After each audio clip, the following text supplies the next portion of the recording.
Olá, sejam muito bem-vindos ao Scopocast. Meu nome é Leonardo Meloni, sou cientista da computação e gerente de projetos. E aqui vamos conversar sobre temas de diferentes áreas ligadas ao desenvolvimento de produtos e projetos digitais, como gestão, design, tecnologia, marketing digital e muito mais.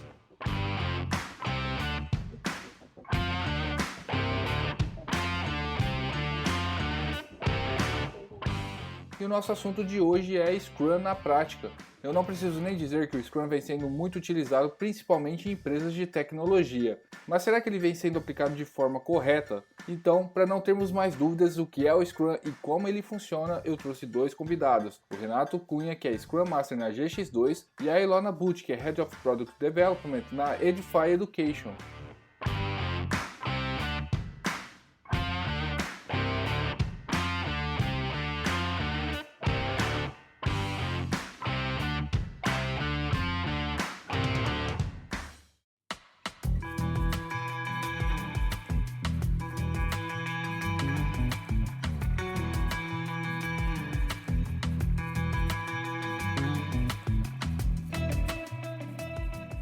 Muito obrigado, viu, pela oportunidade de estar aqui com vocês na Scopocast. Será um prazer poder contribuir um pouco com a nossa experiência. Obrigada pelo convite. Estou animada nesse primeiro podcast. Legal, pessoal. E para começar, eu gostaria muito de já conversar sobre a parte teórica, né, para a gente introduzir um pouco também para o pessoal que está escutando. Então, eu queria que vocês já começassem falando o que é o Scrum. Renato, se você puder começar definindo. O Scrum, ele é um framework, né? Ele é uma estrutura na qual as pessoas podem abordar problemas adaptativos, complexos, de forma que elas possam entregar, né, de forma produtiva e criativa os produtos do mais alto valor possível. Essa frase, né, ela está na primeira página do Scrum Guide, onde ele também complementa falando que o Scrum ele é leve, ele é simples de entender, porém ele é difícil de se dominar. Com essa última parte eu concordo 100%, Renato, que o Scrum é uma das metodologias ágeis, porque ágeis é um movimento maior, tem Kanban, tem DevOps, e pelo menos na empresa onde eu trabalho a gente optou por implementar o Scrum, e eles têm cerimônias bem fixas, então tem o planning, o review, o retro, só que vai muito além das cerimônias, porque entender e executar as cerimônias, tipo, daily, tudo, você lê no documento e tá fácil de entender, mas colocar na prática e, por exemplo, fechar um sprint que nenhuma demanda nova pode entrar, aí é a dificuldade de implementação. Sim. Exatamente. As pessoas têm o costume de achar, né, de que o Scrum ele é uma bala de prata, né, de que vai implementar o Scrum na organização e que todos os problemas estarão resolvidos. E, na verdade, nem a implementação é tão simples e também precisa ser analisado a fundo como a cultura da empresa, como são os processos, como que o pessoal gosta de trabalhar e aí realizar as adaptações necessárias para que possa atender da melhor forma possível. Justamente, pessoal. Até se você pegar o próprio guide, ele não é muito grande, né? Ele não é extenso, você consegue ler ali rapidinho, porém, realmente, a aplicação, ela leva muito mais tempo, é um pouco mais complexo ali para colocar na prática. E também, assim, acompanhar, né? Efetivamente colocar na prática, acompanhar e começar a utilizar. Quando nós pensamos em Scrum, nós devemos pensar também em melhoria contínua, né? Não é só implementar e achar que vai funcionar bem o resto da vida, né? Vamos dizer assim, mas acompanhando e realizando as adaptações necessárias. É um ciclo, né? Perfeito. E é justamente a próxima pergunta seria realmente se o ágil, ele quer dizer, né? Ele é sinônimo de ser rápido. Eu acredito que isso acaba acontecendo, essa confusão, né? Sim, pelo menos é algo que eu escuto frequente. Não, porque agora somos uma empresa ágil e achando que assim a gente vai fazer as coisas com metade da equipe, 2 vezes o rapidez. Mas agilidade, na verdade, não quer dizer rápido, quer dizer flexível. A agilidade tem como cor da gente lidar com esse mundo que fica mudando o tempo todo, a gente prototipar, escutar o cliente e desenvolver a coisa certa. E não, em contrário com o cascata, que você descobre só meses ou até anos de desenvolvimento depois que você fez algo que não faz sentido, mas não necessariamente quer dizer que vai ser mais rápido ou com menos recursos, inclusive pode demorar mais tempo se você fica descobrindo coisas novas. Só que principal benefício é que você de fato entrega algo de valor e você entrega as coisas de maior valor primeiro.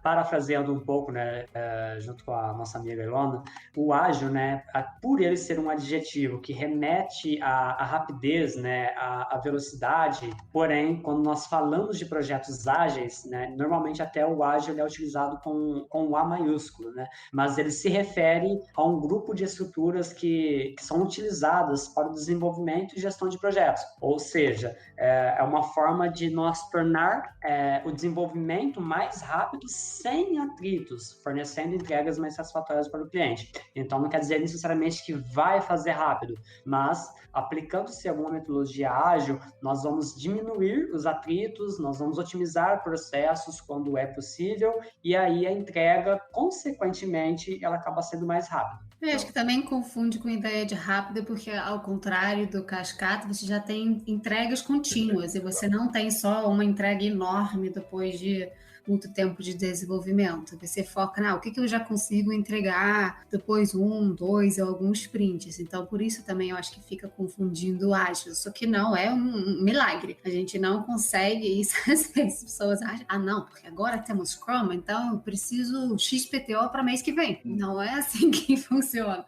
Não, perfeito, justamente. Acredito que essa parte do rápido tem muito a ver com isso também, das entregas, né? Que está muito ligado também a você colocar no mercado, talvez, de forma mais rápida, porque vai estar proporcionalmente menor, e então você consegue errar mais rápido, corrigir mais rápido. Então, assim, o rápido aparece em vários lugares, mas não quer dizer que o projeto como um todo, né, vai ser entregue mais rápido, efetivamente, né? Ele vai talvez ser entregue melhor.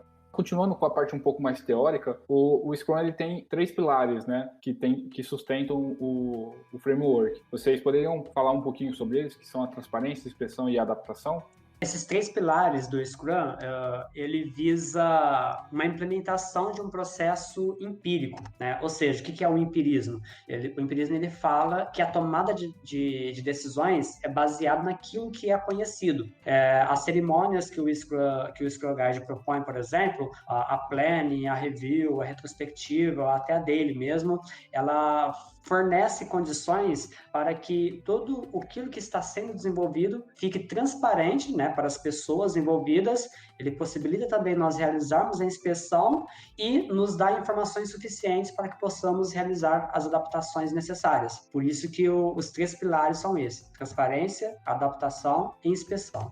Que esses pilares são importantes, só lendo o Scrum ou implementando cerimônias, você ainda não chega lá, você realmente tem que trabalhar para que isso aconteça de forma ativa, porque comunicação com os stakeholders é essencial para qualquer projeto sendo sucesso, e mesmo você sendo transparente ou tendo as cerimônias organizadas, não quer dizer que a pessoa que está, interessada no projeto vai procurar as informações. Então, às vezes, é um pouquinho um trabalho de babar quase, mas faz muito forte essa parte de transparência e colocar, só que às vezes o stakeholder não está acostumado com o fato que a gente está honesto sobre prazo. A pergunta que eu mais sempre, mas quando vai estar pronto? E quando fala, não sei ainda, as pessoas não sabem lidar com essa resposta honesta, transparente, mas que eles não estão acostumados, especialmente com uma empresa como era a gente, que o parte de desenvolvimento era terceirizado, pessoas recebiam o prazo que depois não era cumprido, mas o prazo dava uma sensação de segurança falsa. E a gente não está dando mais isso. Então as pessoas estão aprendendo como lidar com isso também. Acaba sendo uma troca, né? Você não necessariamente tem um prazo rápido ali de pronto, né? Em contrapartida, você vai receber algo que você realmente espera, que é aquilo que você quer. Então você tem um valor maior de um lado e do outro você acaba tendo esse peso, não tem esse conforto que o prazo te dá às vezes, né? Sim, e poder adaptar ao longo do caminho também, que é um grande benefício. E aproveitando, pessoal, quais são os papéis que tem dentro do Scrum? E até mesmo que vocês atuam hoje dentro das empresas. Vocês utilizam todos os papéis? Eu acredito que a gente está usando todos os papéis. Eu sei que algumas empresas, por exemplo, não tem Scrum Master, ou a gente usa na empresa, a gente tem a equipe de desenvolvedores e designers, a gente tem o Scrum Master, que foca em tirar todos os obstáculos para o time e é guardião das cerimônias, e a gente tem o Product Owner, que é responsável por definir o que é a prioridade, que é a voz do cliente, que pensa o que tá bom, o que realmente é o maior valor o que é coisa certa para desenvolver. O ano passado eu era Product Owner, agora eu tenho o papel que também está no Scrum, que é o PO dos POs, então coordena todos eles, mas é até um pouquinho diferente do que gerenciamento de projetos tradicionais, porque em Cascata, por exemplo, o Scrum e o PO é uma pessoa só, é uma pessoa que é responsável por tudo. E no Scrum eu achei bem interessante essa divisão de ter uma pessoa mais focada realmente em o que é para fazer, outra pessoa que é mais responsável por bem das pessoas dentro da equipe. Quando nós falamos do termo time Scrum, ele se refere a todas essas pessoas, né, que a Ilona mencionou, né, o Product Owner, o Scrum Master e o time de desenvolvimento. E é importante ressaltar que o Scrum, ele não define subpapéis, né, nós temos, por exemplo, o time de desenvolvimento, e embora por muitas vezes na nossa empresa, por exemplo, tem um time de designers, esse time de designers ele está alocado ao time de desenvolvimento, né, então ele está apoiando o time de desenvolvimento, trabalhando à frente do time, né, pensando em prototipação, em novas telas e tudo mais, e é comum também que exista uma pessoa que se destaca e acaba tomando uma liderança mais técnica, embora, mais uma vez, né, no Scrum ele não fala que existe o time de líderes, o time de arquiteto, o time de designers, mas o conhecimento, a habilidade, a responsabilidade de cada um deles complementam o time de desenvolvimento, que por sua vez faz parte do time Scrum. O time ele acaba sendo multifuncional, né? E não tem esses rótulos, né? E não tem muita hierarquia, que é bem interessante também, porque não é que o Scrum ou o PO é o chefe da pessoa, que traz uns certos desafios também, em questões práticas como a avaliação de desempenho e esse tipo de coisa, mas eu acho muito interessante porque você funciona com um time, não é um mandando o outro. Então, por exemplo, depois um planning, não é o Scrum ou o PO que fala, então fulano você faz isso e tipo, você faz isso. Não, o próprio time se organiza. Não, eu prefiro fazer isso, vamos trabalhar nisso juntos. Eles se organizam. Eu, como PO, eu não sabia ainda depois do plano quem ia fazer o quê. Depois, muitas vezes, eu falo, não, eu tô trabalhando nisso, porque honestamente, eu nem tenho conhecimento técnico para falar, faz sentido você fazer isso, faz sentido você fazer isso. Justamente, o time ele acaba sendo autogerenciável, né? Os dois outros papéis eles estão ali mais como apoio, né, para que o time consiga cumpra o objetivo. Sim, eu não sei o termo em português, mas servant leadership é um termo essencial no papel do Scrum. Você comentou, Ilona, que realmente em algumas empresas acabam não tendo alguns papéis, né, como o Scrum Master, outros até colocam um gerente de projetos para trabalhar em apoio ao PO. Vocês já chegaram a ter alguma experiência nesse sentido, de trabalhar com o Agile, ou na verdade com o Scrum, de forma um pouco mais, que não esteja tão dentro do guide?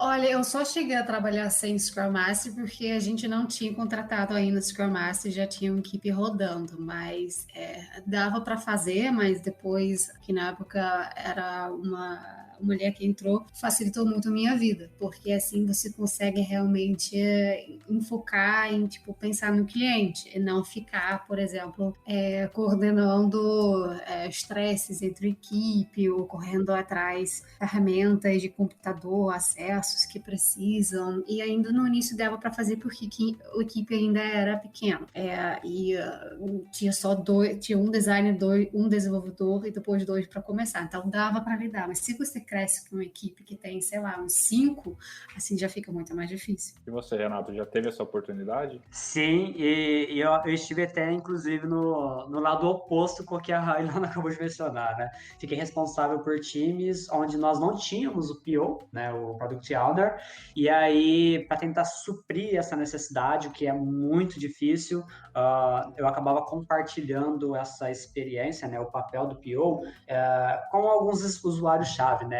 Normalmente era algum gerente da área ou algum usuário que tinha mais conhecimento sobre as soluções e acabava compartilhando. Mas é extremamente difícil, repito, né? Porque o PO, ele tem as funções dele propriamente dita, né? E que demandam muito tempo. Eu sempre defendo que o PO ele tem que estar 100% para o time, e o Scrum Master também, né? Quando ele é o Scrum Master de um time apenas, ele ainda consegue consegue, talvez, até dividir a responsabilidade com algum outro papel. O próprio Scrum Guide fala que o Scrum Master pode ser um desenvolvedor, desde que a maior alocação dele em relação às atividades seja para Scrum Master, e no tempo que sobra ele pode estar apoiando no desenvolvimento. Mas o PO, por exemplo, ele fala que o PO tem que ser exclusivo, ele não pode ser compartilhado. Que na prática, infelizmente, na minha situação já não é o caso, porque na minha empresa um PO tem 2 squads, por exemplo. Realmente é uma vida puxada, assim, quase a semana inteira é reunião. Faz sentido, pessoal, e principalmente quando você não tem você não segue exatamente o que está no guide, justamente vai acabar criando esses buracos, né? E alguém vai ter que acabar pegando mais papéis ou até mesmo mais responsabilidades. Não necessariamente vai sair 100% do que realmente precisava ser feito, né? Em relação aos eventos que o Scrum tem, você poderia comentar um pouco, Renato, em relação a quais eventos existem e um pouquinho brevemente, né, o que é cada evento? De eventos, nós temos, né, a planning, né, o planejamento da sprint, que justamente visa realizar um planejamento mais detalhado, né, mais a fundo, não que não tenha tido nenhum planejamento anterior, mas o time ele vai trabalhar no planejamento detalhando as atividades, normalmente de forma mais técnica, sobre aquilo que vai ser desenvolvido na próxima sprint, que seria a próxima iteração, né, vamos dizer assim, e o que vai compor e definir, então, qual vai ser o objetivo da sprint. Uma vez iniciado o ciclo de desenvolvimento, nós temos as reuniões diárias, né? Aí tem várias dominações, né? Reuniões diárias, daily meeting, daily scrum, são vários nomes que o pessoal costuma chamar. E aí tem o objetivo de cada um ter a oportunidade de falar o que ele fez no dia anterior, caso ela seja de manhã, ou o que ele fez no dia de hoje, caso a dele seja no final do dia, e o que vai fazer, né, nas próximas 24 horas. E aí ele também pode informar se tem algum tipo de impedimento ou não. Então, uma reunião rápida, é sempre recomendado, né, que faça sempre no mesmo horário, no mesmo local, e preferencialmente de frente ao Kanban, ou board, da forma que utiliza, considerando que muitos estão trabalhando remoto, né, então que alguém compartilhe a tela e mostre o board virtual, mas que eles façam essas 3 perguntas. O que fiz ontem, respondam na verdade, né? O que fiz ontem, o que farei hoje e se tem algum impedimento. Não ultrapassar o limite de 15 minutos. E ao final quando finaliza o desenvolvimento, né? Finaliza aquela sprint, tem uma review, que é com o objetivo justamente de revisar aquilo que foi feito antes. Nessa review é importante, à medida que for possível, que os stakeholders participem, principalmente o cliente, para que ele possa ter uma noção daquilo que está sendo entregue, né? Tem uma prévia do que está sendo entregue, e após a review nós temos a retrospectiva. E essa retrospectiva é uma reunião mais fechada, somente para o time Scrum, porque ele tem, eu até brinco, né, com o pessoal falando que é o momento de lavar a roupa suja, né?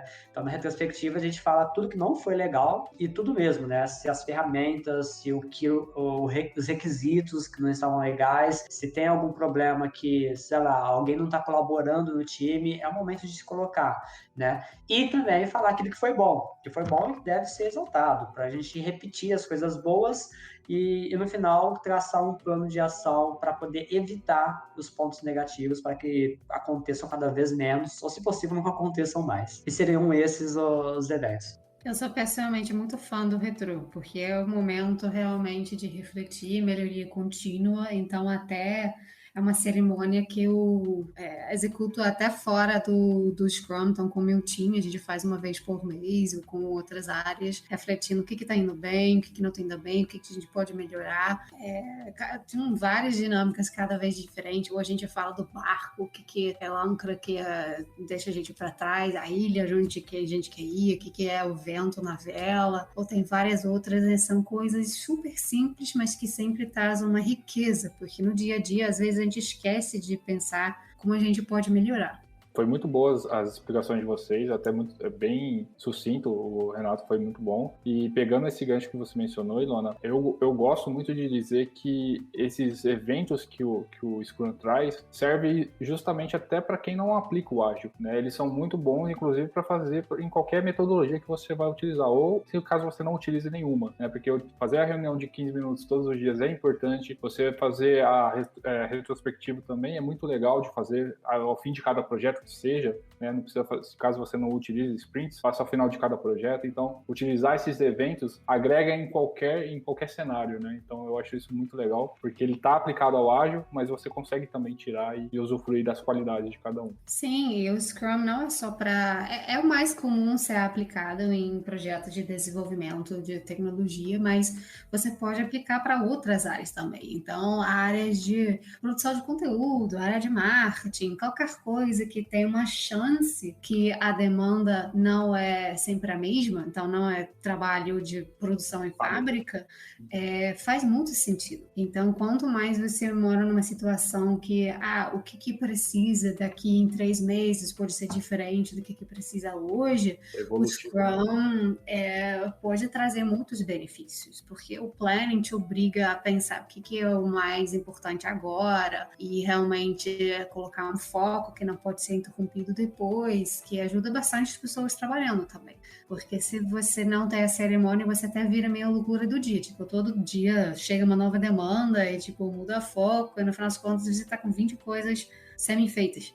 Começadas, nada terminado, né? Exato. Aproveitando então para finalizar essa parte um pouco mais teórica, quais são os artefatos, né, que o Scrum exige? A gente tem ali o Product Backlog, o Sprint Backlog. Consegue passar um pouquinho para a gente, Ilona?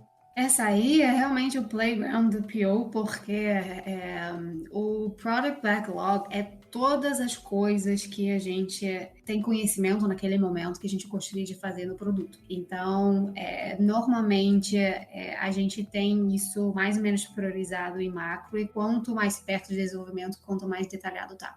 Então, você já sabe, por exemplo, idealmente o PO tem mais ou menos 2 ou 3 sprints para frente planejado o que vai acontecer. Um sprint, na nossa empresa, 2 semanas, mas pode ser 1, pode ser 3, acho que 2 é o mais comum. Então, para as próximas 6 semanas, você já sabe mais ou menos o que vai acontecer. Mas, infelizmente, o Product Backlog, às vezes, tem desenvolvimento que tem anos e anos de trabalho. Então, tem blocos que é só uma ideia vaga lá em algum momento no futuro, mas que não está priorizado naquele momento. E o Sprint Backlog, que no planning você define o que vai ser de fato feito naquele sprint. Então, essas são as tarefas que precisam estar totalmente detalhadas. Então, tem que estar super claro para o desenvolvedor o que é para ser entregue, o que precisa ser tipo um checklist, o que precisa ser checado para poder passar como feito. Não necessariamente precisa ser colocado em produção diretamente, pode ser uma parte de um projeto maior. Mas o Sprint Backlog é o que todo mundo está trabalhando, e o PO fica sempre pensando no Product Backlog como um todo, refinando, jogando coisa fora, ver se ainda faça sentido, mas é um trabalho sem fim. E complementando, né, os artefatos, né, o Product Backlog, o Sprint Backlog e também um produto potencialmente entregue, ele também acaba sendo um artefato, né? Isso falando em desenvolvimento de software, né? Quando eu entrego um produto, uma parte do software, uma funcionalidade, eu também tenho ali um artefato. A gente tem costume de dividir o Product e Sprint Backlog em épicos. Então, funcionalidades que são relacionadas a um assunto, por exemplo, relatórios de desempenho. E assim, tem várias funcionalidades juntos e juntos formam um épico.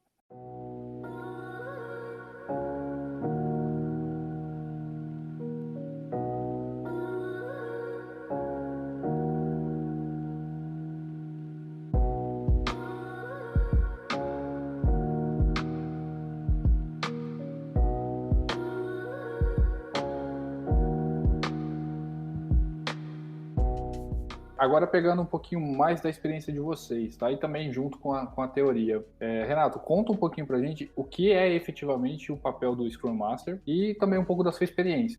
O principal objetivo do Scrum Master, até que a Ilona acabou comentando um pouco no início também, é puramente remover impedimentos, né? A Ilona brincou ali e falou, não, mas se tiver que tá com problema na máquina, tem que alguma dificuldade na ferramenta, e o termo que ela usou também, né, de o Scrum Master tem que ser um líder servidor, diferente dos projetos tradicionais, onde tem um gerente de projetos, e normalmente o projeto é do modo de comando e controle, né, o gerente gerente ele determina o que vai ser feito e quem vai fazer, ao contrário, é o Scrum Master. Ele não fala nada do que alguém vai fazer e como vai fazer. Ele simplesmente está ali para servir e remover todo e qualquer impedimento que o time possa ter. Se ele não sabe pessoalmente, ele tem que saber e descobrir na empresa ou onde for necessário como remover esse impedimento ou quem pode remover. E além disso, o Scrum Master ele também ajuda a todas as pessoas, todos os envolvidos a entender a teoria do Scrum, né, as práticas, as regras e principalmente os valores do Scrum. Ele sendo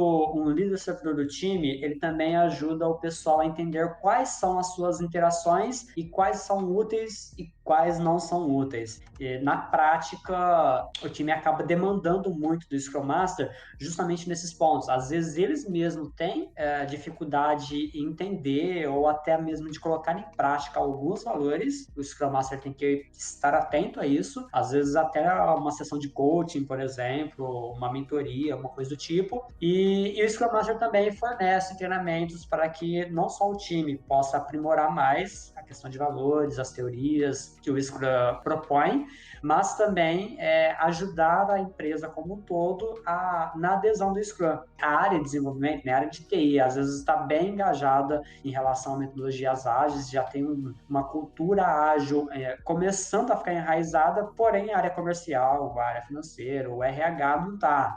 E aí o Scrum Master ele ajuda na propagação desses conhecimentos, desse pensamento ágil. Nesse caso, Renato, fica envolvido apenas no time e dentro da empresa, ou isso pode sair da empresa? Então, por exemplo, essa questão de você mostrar os valores do Scrum acaba indo até mesmo para cliente. Então, vocês pegaram um cliente, estão trabalhando em cima de um projeto e o cliente ele participa. Então, a minha dúvida é se realmente você acaba ficando mais o Scrum Master, no caso, né? Fica mais com foco no time da empresa, ou se acaba também tendo essa obrigação aí, esse papel de mostrar os valores do Scrum para clientes. Não tem uma regra, nem uma receita de bolo, tá? O PO, ele sempre está mais no cliente e o Scrum Master no time. Porém, eu até costumo comentar com as pessoas que estão começando a estudar ou que estão começando a implementar Scrum, que a primeira pergunta que eu faço o seu cliente já sabe um método de trabalho que vai ser utilizado? Se ele sabe a periodicidade com que vai receber a parte do projeto, né, de forma incremental, de forma contínua, tudo bem. Mas se ele não sabe, ou se ele não aceita, ele ainda está com o tradicional, ele quer receber um cronograma, ele quer só ver a entrega só quando estiver de fato no que está escrito ali no cronograma, aí eu nem aconselho a colocar o Scrum. Primeiro tem que fazer esse papel de convencimento, esse papel de provar valor para o cliente entender. E aí é muito comum que o Scrum Master ele ajude nisso, né? Quando naquilo que o PO faz, que ele demonstra, e o Scrum Master ele complementando. Até mesmo porque um dos papéis do Scrum Master é apoiar o PO.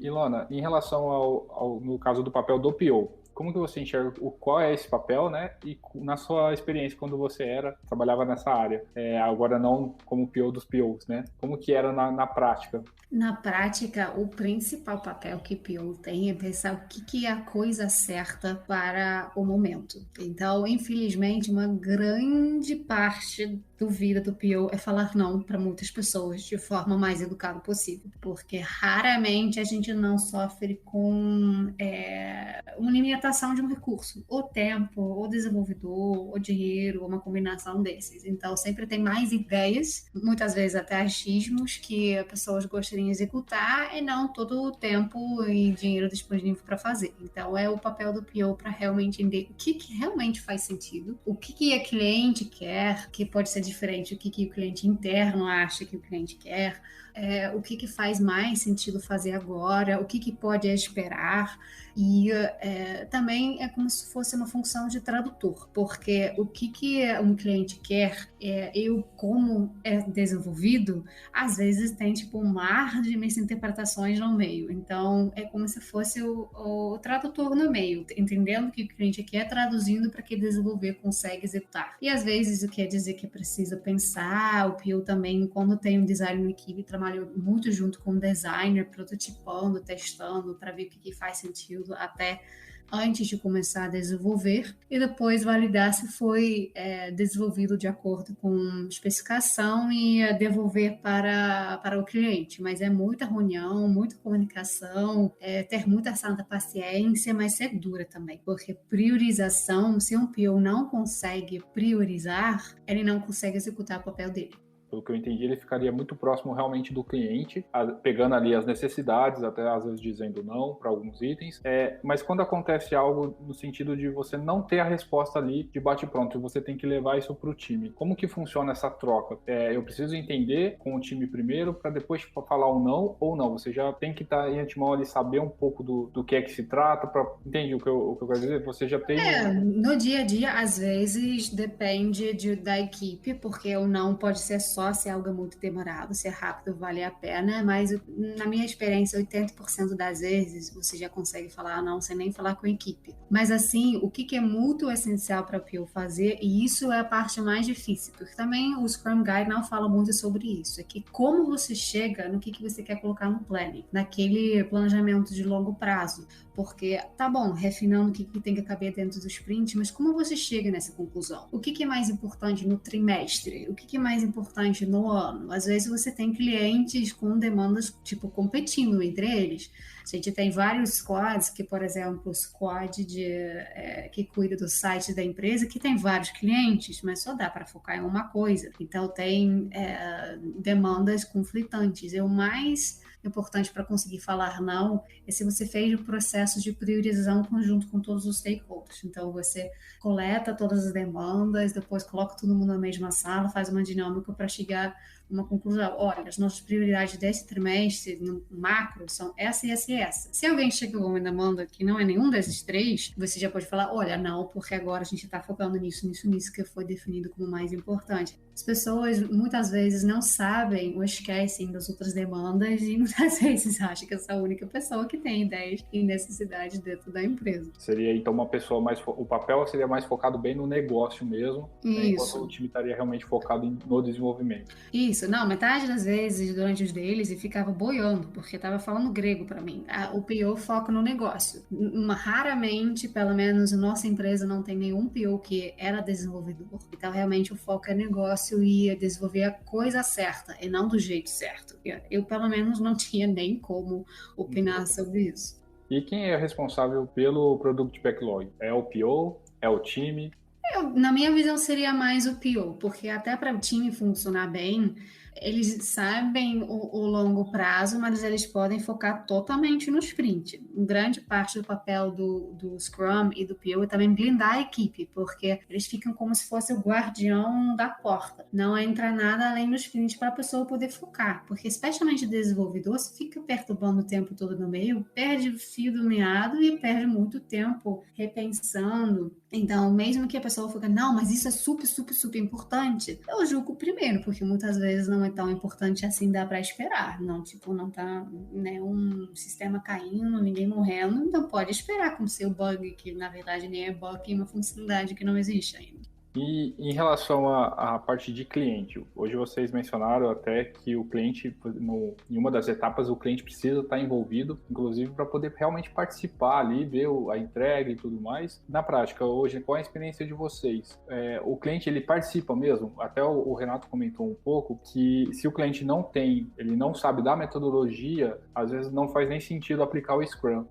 Hoje, na experiência de vocês, todo cliente participa 100%? Ele é comprometido realmente em participar, tá ali junto, acompanhando, vendo as entregas, testando, enfim. Ele faz parte realmente do processo? Não é sempre que isso acontece, viu? Normalmente a gente convida, participa e vamos considerar que também, né, que tem os clientes externos e os clientes internos, né? Quando é interno é muito mais fácil de acontecer. Quando é externo já não é tão simples assim, a não ser que você esteja dentro da casa do cliente, né? Eu por exemplo, né, como sou terceirizado, estou dentro da empresa, então eu acabo atendendo o meu cliente final.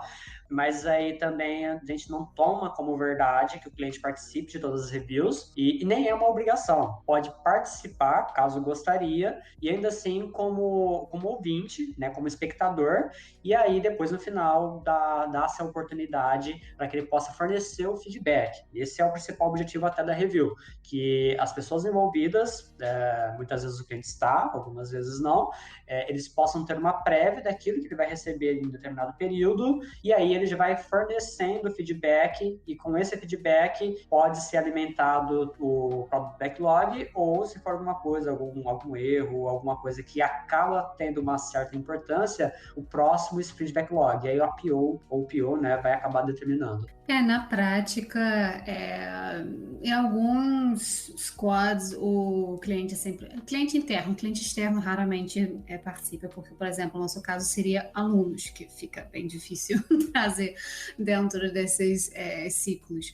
Dependendo do projeto, dependendo do momento, eu convidava os stakeholders, e alguns estavam interessados, comprados e disponibilizaram tempo, e era muito boa. Em outros casos, o cliente não conseguia dar a importância, o tempo para aparecer, e assim também virava mais difícil, porque assim só lembrava da gente no momento de dar ruim ou que esquecer alguma demanda que era para ter passado. Então é útil quando estão lá, mas também muitas vezes a interação não se limita só no review, porque o PO fica continuamente falando, e até muitas vezes fica muito mais no momento de design, no protótipo, que você fica validando mais intensivamente também com o cliente externo. Então você lá vai realmente no cliente final, e depois você veja muito mais se o desenvolvimento bate com o que foi prototipado e desenhado, do que voltar de novo para o cliente externo para ver se funciona. Assim você coloca em produção e fica medindo reclamações ou dados de usuários usando a ferramenta. Mas, infelizmente, no mundo ideal, todo cliente seria super comprado, mas na prática, muitas vezes, eles não conseguem disponibilizar o tempo necessário. Então, como PO, você fica encarregado com fazer validação da parte do cliente também. E não só isso, temos uma cultura muito de ser servido. Então, quando você é um cliente, você espera que as coisas venham, né? E não que eu participe. Então, é uma barreira ainda a ser quebrada. Além de ser uma cultura hierárquica também. Então, servida e hierarquia. Então, até algumas pessoas não entendem que dentro do time não tem tanta hierarquia. Não, mas com quem eu preciso pedir o status, assim? E assim, dependendo da área também. Se você trabalha com um cliente que é mais operacional, fica mais difícil eles conseguirem tempo, porque eles estão na loucura do dia a dia. Quando por exemplo, um cliente já mais no back-end das coisas, em geral eles conseguem ter mais tempo livre para participar. E sempre é muito rico, que também não dá para ser só durante o review, porque assim, às vezes o cliente fala, ué, mas não é assim que eu estava imaginando a coisa? Então não pode ser só durante o review. E na prática, vocês sentem que quando vocês vão fazer uma apresentação para um cliente, acaba tendo muito essa questão mesmo de não foi isso que eu pedi, ou então eu imaginei de forma totalmente diferente? Vocês sentem muito isso no dia a dia de vocês? Felizmente, isso é raro de acontecer, porque se acontecer isso, o trabalho prévio não foi feito da melhor forma. Porque, em teoria, no momento que foi desenvolvido, o cliente já participou na prototipagem, já ajudou na especificação. Eu sempre coloco, antes de desenvolver qualquer coisa, eu coloco todo mundo na sala para especificar algo que eu chamo regras do negócio, do tipo, e assim tem que funcionar por causa disso, disso, disso. Tenho que ter isso claro antes de até começar a desenvolver. Mas já aconteceu o cliente dar assim um show de coisa que tipo, nossa, mas tá atrasado, eu não tá do jeito que eu imaginei, porque de fato o design não estava exatamente batendo com o protótipo. E assim, era no início de projeto, assim, e também algumas pessoas acham que se ficam reclamando muito, o time vai andar mais. Isso não é verdade. Vinculando com o que nós falamos antes, né, sobre de ter ou não ter algum papel no time, né, quando da forma que a Ilona está falando, por exemplo, considerando que tem o PO, que tem o Scrum Master, que tem o time de desenvolvimento, tende a funcionar muito bem.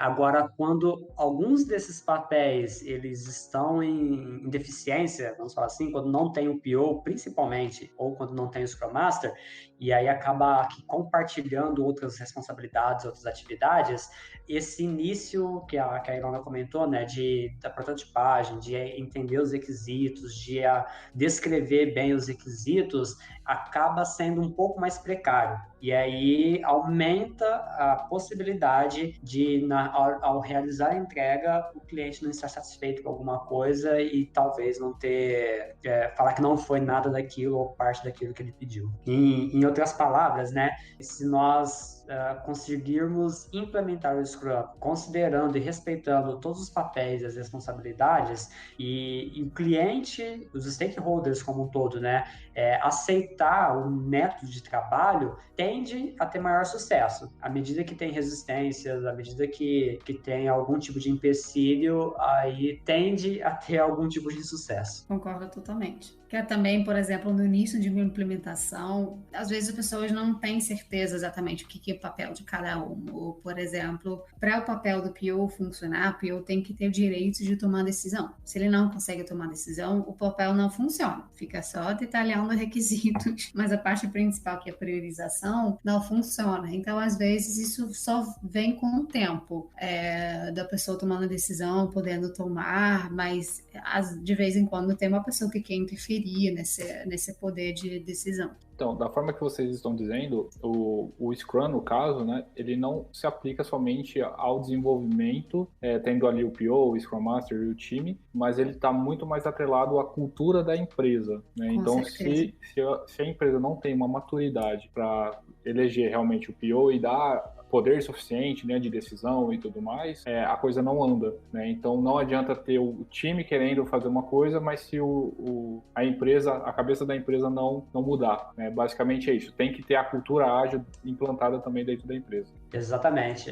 O segredo do sucesso do Scrum, ele está mais atrelado à cultura, principalmente, e também aos processos, do que as questões técnicas que às vezes as pessoas acham que se aplicam somente em ambiente de TI ou desenvolvimento de software. Porque se dependesse talvez só do time, beleza, mas o problema realmente é ter essa cultura como um todo, o comercial também está pensando assim, o RH pensando assim, todo o time como empresa mesmo está pensando de forma ágil, né? Exatamente, né? Principalmente no Brasil, as pessoas estão muito acostumadas com o tradicional, o modelo cascata, né? E também muitas empresas, né? De longe que seja todos, não vou dizer isso, mas muitas empresas, eles são muito imediatistas, né? As pessoas são muito imediatistas. Não, tem que resolver agora, tem que corrigir agora, já sobe assim em produção de qualquer jeito mesmo, a gente já testa em produção mesmo, e essa, de forma alguma, é a melhor prática, né? E aí, quando nós começamos a colocar processo, não, o ideal é passar por uma prototipagem, a gente tem que fazer um planejamento dos requisitos, né, detalhar mais, para depois envolver, testar, e aí sim eu vou te entregar e você leva isso para a operação depois suportar,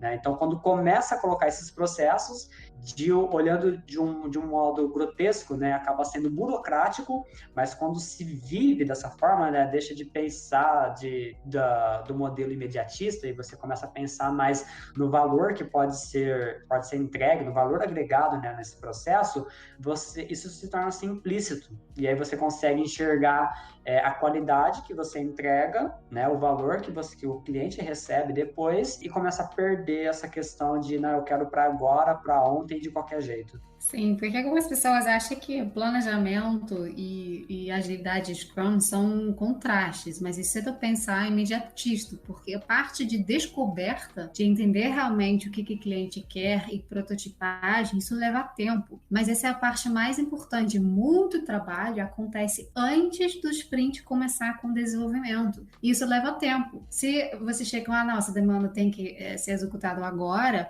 você muitas vezes tem que cortar esse passo inicial, você fica gastando tempo e esforço e no final das contas você entrega algo que depois, eu pedi assim, né? Mas agora não tem como usar assim, porque na verdade o cliente final e não interno, não vai querer assim. Então, planejamento e a parte de descoberta é muito o mindset da empresa e envolve muito planejamento também. Então, assim é o principal desafio, que a agilidade não é rápido. A agilidade é ser flexível e entregar o maior valor, mas isso requer planejamento e trabalho prévio do desenvolvimento.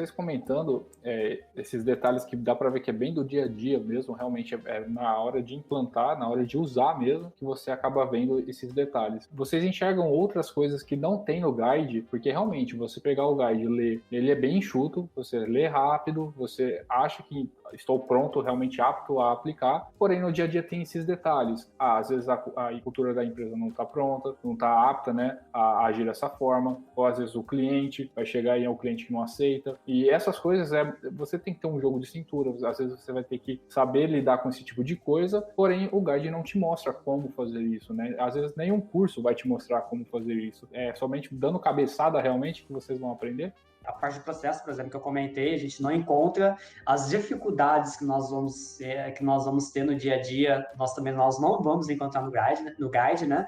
E, na verdade, ele te mostra, ele te fala como deve fazer pensando no caminho feliz, mas o caminho feliz muitas vezes é quase que uma utopia, né? É bem difícil de ter. E existe, além do Scrum Guide, né, existe várias e várias literaturas, e eu até recomendo assim que muitas acabam sendo até contraditórias, então quem for buscar, tome muito cuidado com o que vai ler, né, senão você vai ler muita coisa, vai ver ideias diferentes, não vai saber na prática o que é cada qual. Mas quando eu comecei a estudar sobre Scrum, o primeiro livro que eu li, ele chama Scrum e XP de Extreme Programming, né, direto das trincheiras. O autor, ele é literalmente das trincheiras. Ele escreveu muito bem a experiência dele em aplicar tanto o Scrum quanto o Extreme Programming. E ali ele relata, né, o que ele fez e que não deu certo, o que ele fez e que deu certo. Então ali é um ótimo livro para você ter uma boa abordagem sobre como fazer, coisa que o Scrum Guide ele não mostra. Sim, para mim, eu sou muito autodidata, não fiz nenhum curso oficial, então quando virei PO, eu tive que correr atrás, entender e ler. E para mim, a principal coisa que eu senti falta no guide é exatamente aquela fase antes do sprint. Como você sabe o que colocar no planning? Como você faz uma priorização de longo prazo? E assim, foi mais experimentando e sofrendo.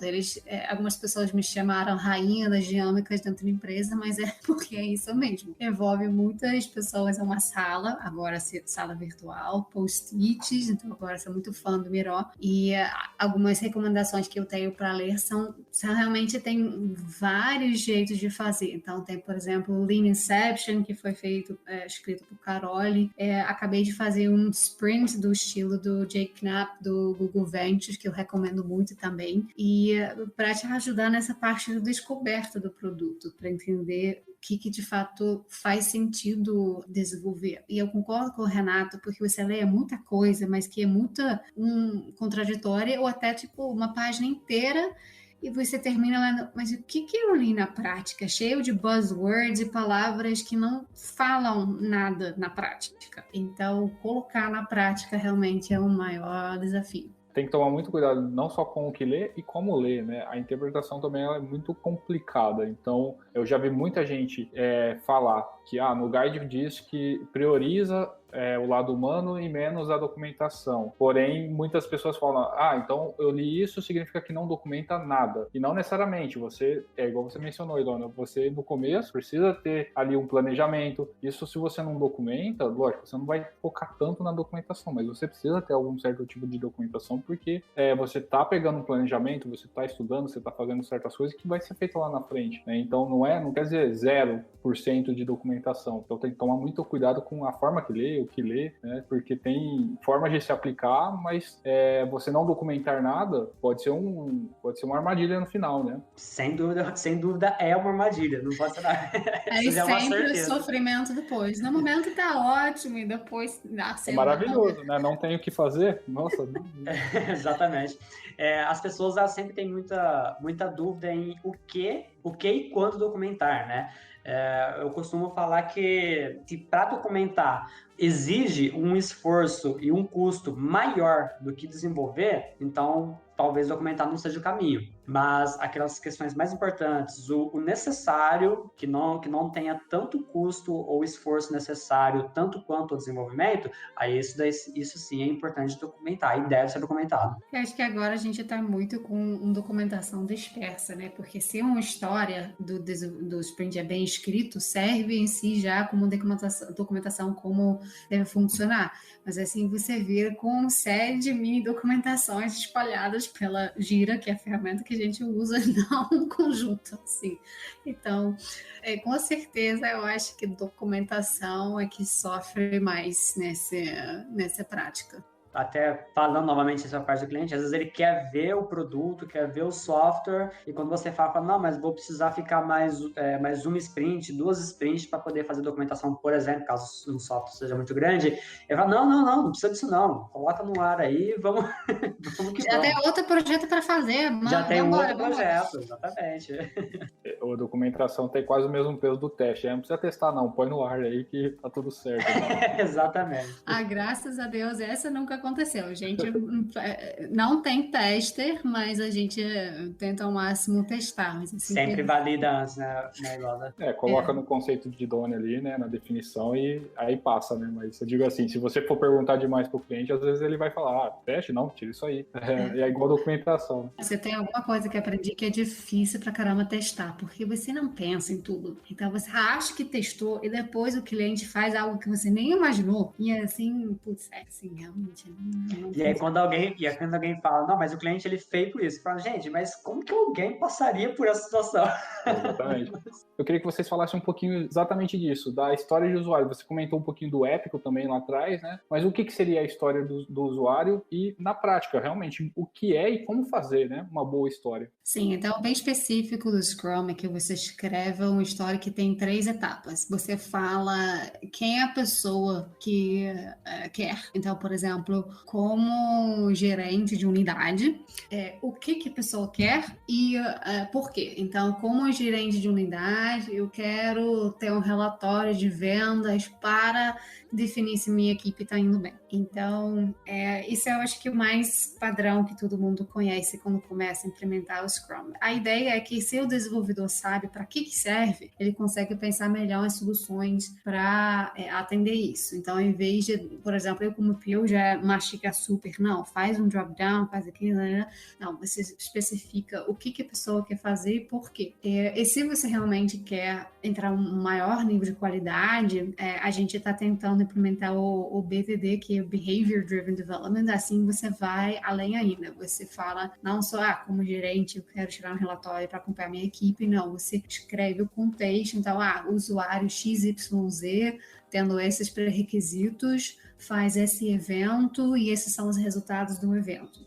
Infelizmente é algo que leva bastante tempo, então, especialmente no corrido do dia, às vezes o PO não consegue fazer, mas tem um ganho enorme para os desenvolvedores, porque realmente o raciocínio já no momento de desenvolvimento, mas eu diria que priorizar e falar não é algo que uma PO tem que fazer, mas no outro lado do espectro também tem que ser bem detalhista e conseguir explicar todo o mínimo detalhe de como funciona, porque software é muito objetivo, você tem que pensar em todo detalhe para funcionar bem, então você tem que pensar em tudo. Se você esquece uma parte, não vai funcionar do jeito que você quer, então você tem que ter uma pessoa que combina um mindset muito detalhista e afundado com alguém que pensa no macro, isso é bastante difícil de achar em uma pessoa só. Mas pegando essa ideia, até que você comentou, o software ele não é subjetivo, porém a interpretação sim, né? Então, super! Então, nesse caso, como garantir que realmente foi entendido a história de usuário, por exemplo? Como garantir que realmente o que precisa ser feito vai ser feito? Porque passa por muitas camadas, né? O cliente passa, o PO passa para a história e aí vai para o desenvolvedor, né? Então, tem muitas camadas e tempo ali. Como garantir que realmente foi entendido e que vai ser entregue exatamente aquilo que foi esperado, né? Essa é a pergunta-chave, é o maior desafio. Por isso eu gosto muito de começar com o cliente fazer aquela, por exemplo, exemplo, regras de negócio. Muitas vezes, como PO, você tem que perguntar coisas para a pessoa que a pessoa nem parou para pensar. A pessoa que tem a demanda, o desejo, muitas vezes não refletiu muito bem o que exatamente ele quer. Então, você tem que realmente extrair daquela pessoa e perguntar as coisas certas, pergunta por quê uns 5 vezes, porque às vezes a pessoa já chega com uma solução, mas na verdade o problema é outra. Então, pergunta por quê, não assume nada, não pode assumir que tem que detalhar tudo e assim tem mais chance de dar certo, mas ainda assim tem trial and error. É muito comum também que utilize, né, os critérios de aceitação, né, com base nessa entrevista que o PO acaba fazendo com o cliente, definindo as regras de negócio. Quando é descrito os critérios de aceitação, aí fica mais fácil de ser atingido o objetivo, né? E ali eu, por exemplo, quando compartilhava, né, o papel com o Scrum Master e PO, quando havia tempo suficiente para poder escrever as histórias adequadas, procurava sempre escrever com detalhes, né? Se o botão tem que ser verde no canto inferior direito, escrever no canto inferior, que ele tem que ser dessa forma. Se a frase que vai no botão, ok, confirmar, alguma coisa do tipo, escrever exatamente como precisa ser feito. Isso ajuda até na validação. Pega os critérios de aceitação e vou vendo, isso está atendido, não, isso não está, então eu não posso aprovar essa história. Ajuda muito escrevendo história, imaginando que você está testando, porque assim ajuda bastante. Tá bom, a pessoa quer tirar o relatório, mas o que deve acontecer uma pessoa não preencher um filtro? Vai tirar, vai dar mensagem, o que acontece? Realmente leva um tempinho, porque você tem que pensar em todos os detalhes é um processo demorado, mas que vale muito a pena. Então, mas nesse caso, você não entende tecnicamente como fazer, mas você precisa entender muito como negócio e como usuário também. Então, você precisa ter uma visão de usuário nesse caso. Sim. Eu, como PO, você é a pessoa que fala, não, esse usuário tem que poder fazer assim, assim, assado. Como faz por trás... Tipo, é a mágica de que o desenvolvedor depois faz. Você usa, sei lá, um hash, uma coisa, que língua, CSS, isso o PO não sabe, nem precisa saber porque vai endoidecer.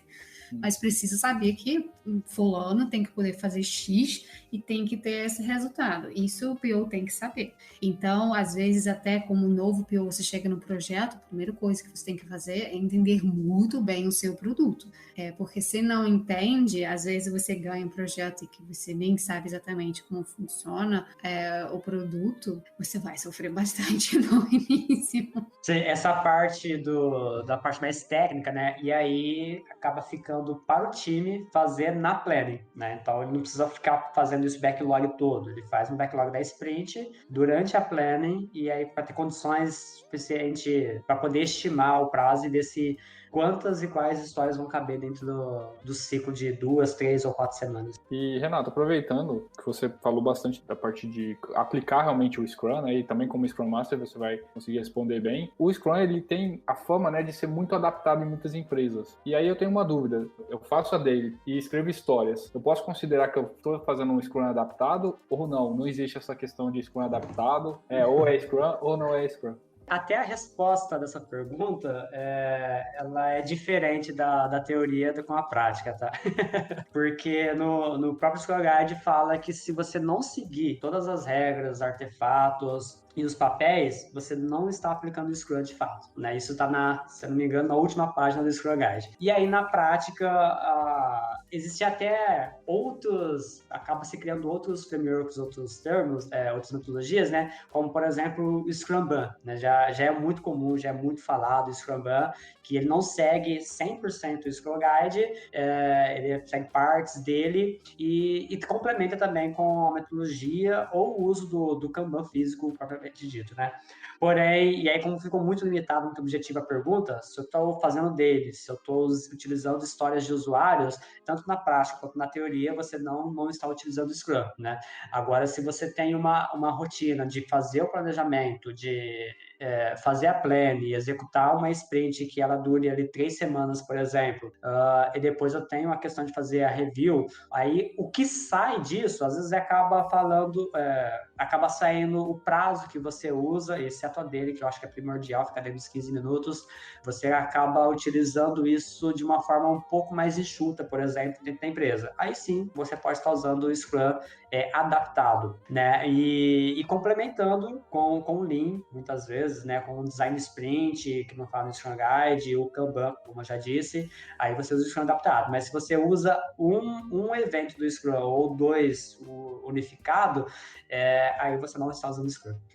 Ilana, pegando também essa questão de PO e tudo mais, a gente comentou bastante sobre a questão das histórias, e você também falou um pouquinho ali da priorização, mas até mesmo do poder, né, de decisão, de poder priorizar ou não uma tarefa, enfim. Como fazer essa priorização? É baseado em que se faz, né? Como é uma coisa muito difícil, mas é baseado em quê? Como o PO realmente consegue tomar essa decisão do que é prioritário ou não? De uma forma, a resposta é fácil, mas extremamente difícil de executar, que é o valor para o cliente. A base da agilidade que você entrega o maior valor para o cliente primeiro. Então, mas assim, o difícil é descobrir o que é valor para o cliente, especialmente se o cliente é fora da empresa. É um desafio falar com ele, porque muitas vezes a pessoa nem quer falar com você ou ele não sabe direito o que quer. E um grande erro é, por exemplo, perguntar, você quer isso? Porque a pessoa sempre vai falar sim, mas assim, talvez não está disposta a pagar. Então, por isso eu recomendo, por exemplo, bastante o sprint do Jake Knapp, que assim, realmente você faz uma semana bem intensa, você pensa numa hipótese, você cria um protótipo e valida com alguns clientes verdadeiros em uma semana. Você sai completamente exausta, mas te traz realmente um insight daquele cliente. Não, isso é que vale a pena da gente fazer. Mas é um trabalho contínuo, porque o que é importante para um cliente agora pode ser diferente daqui em 2 meses. Especialmente na pandemia, meu Deus. A gente está numa empresa de educação, então a realidade de aula muda às vezes de semana para semana. Então, de uma certa forma, assim o benefício do framework para conseguir lidar com isso, mas faz o trabalho de falar, escutar o cliente e realmente entender atrás do que a pessoa fala, até o trabalho é essencial do PO. Você comentou um pouquinho, né, do Scrum você conseguir realmente aplicar em outras áreas, mas hoje a gente está vendo realmente muitas empresas de tecnologia estão aplicando e está muito famoso, realmente é muito visto, né, realmente nas áreas de tecnologia, principalmente de software. Vocês já viram, tem alguma experiência ou conhece alguém que aplica isso em outras áreas e funciona tão bem quanto no de software? E também já aproveitando o porquê, né, de estar funcionando tão bem para o de software, né? Da minha vida pessoal, infelizmente não tenho nenhum exemplo ainda. A gente começou pela área de tecnologia dentro da empresa, a gente está começando a trazer para os outros, mas não chegou a deslanchar tanto ainda. Eu acho que faz sentido que chegou primeiro para a tecnologia também, porque lá o erro de desentendimento entre as pessoas e o tempo que leva para fazer algo é muito grande. Então, tem muita chance de misinterpretação entre o que o pessoal fala que quer, levando muito tempo para fazer, e depois validar que não era bem assim. Mas eu acho que, por exemplo, uma equipe de marketing ou uma equipe que produz, por exemplo, no nosso caso, material didático, também faz super sentido. Não faz sentido, por exemplo, para a área financeira que fica fechando o mensal e a rotina é sempre o mesmo. Mas se você está no processo criativo, criando coisas novas, faz super sentido. Eu já ouvi falar bastante, tá, sobre aplicar o Scrum no RH e também na área de processos. Acabaram conseguindo implementar o Scrum, né? E aí eu confesso que eu não cheguei a estudar a fundo, mas aí eu já imagino que é o Scrum mais adaptado, o que funciona, deve funcionar, se funciona, atende a empresa, funciona perfeitamente. E também, como a Ilana disse, né, se você precisa criar alguma coisa, ou até mesmo se você tem uma lista de atividades, independente de qual área que seja, se você tem uma lista de atividades muito grande, precisa organizar as entregas dessas atividades, você consegue ali preparar um produto backlog e também você pode priorizar essas no sprint backlog e executar uma sprint ali realizando uma atividade de entregas, independente de qual área que seja, né?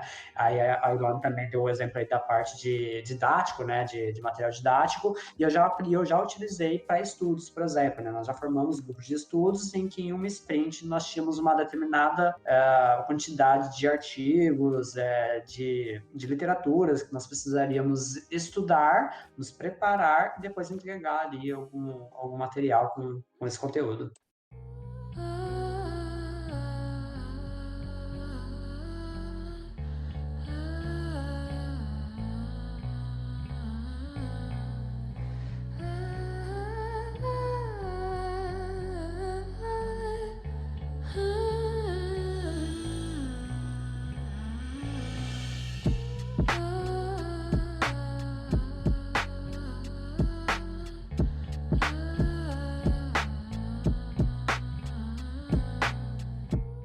Pessoal, então, indo para a finalização aqui do episódio, eu queria ouvir de vocês já que vocês têm bastante experiências, né, com o Scrum, quais são as reais vantagens de utilizar e quais são as desvantagens de utilizar, que vocês hoje podem dizer com um pouco mais de propriedade. O Scrum, aplicar o Scrum tem essas desvantagens comparado talvez com o tradicional ou talvez com outras metodologias. A principal vantagem que trabalhar com Scrum e projetos ágeis como um todo seriam as entregas contínuas, incrementais e de maior valor, né? Então, nós conseguimos demonstrar para o cliente o valor que nós estamos trazendo para ele. Isso nos proporciona também a possibilidade de adaptar ou ajustar aquilo que talvez ele descubra de forma rápida, né? O que não faz sentido, ou que não era o que ele queria. E a desvantagem é que ele pressupõe uma equipe com mindset ágil, que é aquela questão da cultura, né, que nós conversamos, né?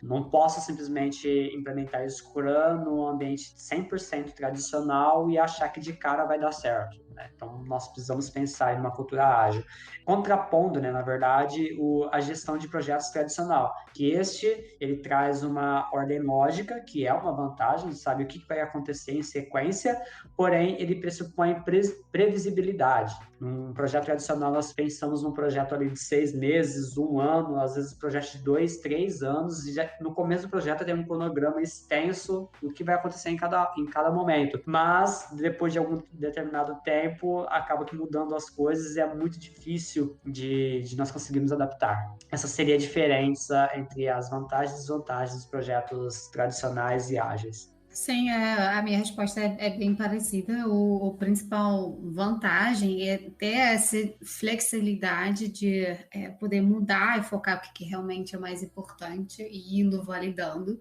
E assim, desvantagem quer dizer não faz sentido implementar ágil se você já sabe exatamente o que precisa ser feito. Se, por exemplo, você tem um projeto para adequar algo a uma certa lei, e a lei é essa, e você já sabe o que tem que fazer, assim cascata faz mais sentido do que a agilidade. A agilidade só faz sentido, que em muitos casos se você tem mudanças ou não sabe exatamente o que o cliente quer, ou se isso pode mudar. E o maior desafio é a cultura, especialmente se só a departamento de tecnologia está implementando e o resto da empresa ainda não. Também o mindset de ter entregas parciais, porque as pessoas às vezes não se sentem confortáveis, eles chegam com uma demanda já pronta na cabeça deles. Não, tem que ser assim, tem que ser assado. Ah, não, mas vamos ver, vamos por parte. Não, mas tem que ser assim. Se é assim, cascata faz mais sentido.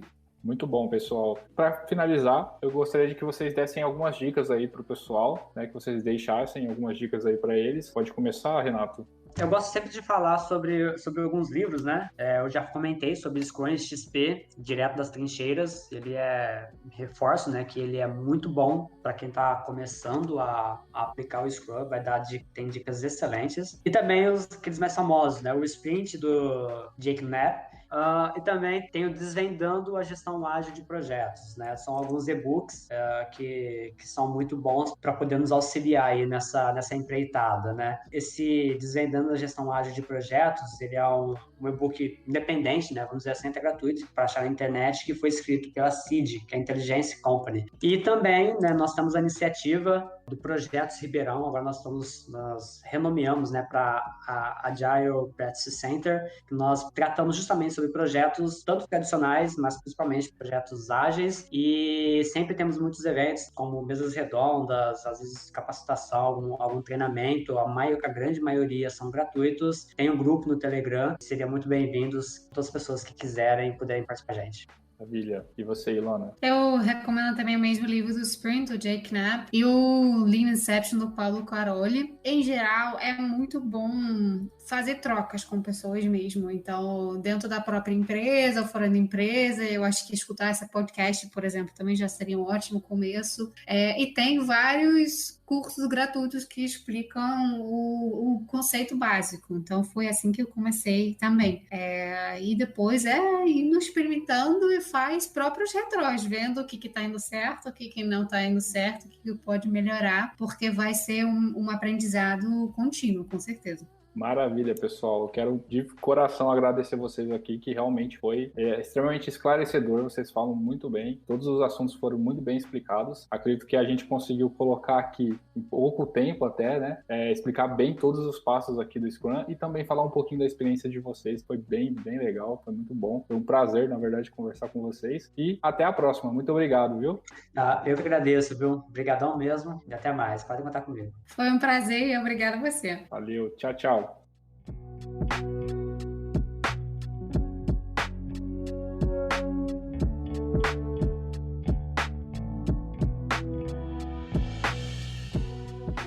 Pessoal, lembrando que no medium.com/scopocast você encontra, além desse episódio, um glossário com os termos e palavras utilizadas nessa conversa. Aproveite e nos sigam nas redes sociais, @scopocast no Facebook e no Instagram.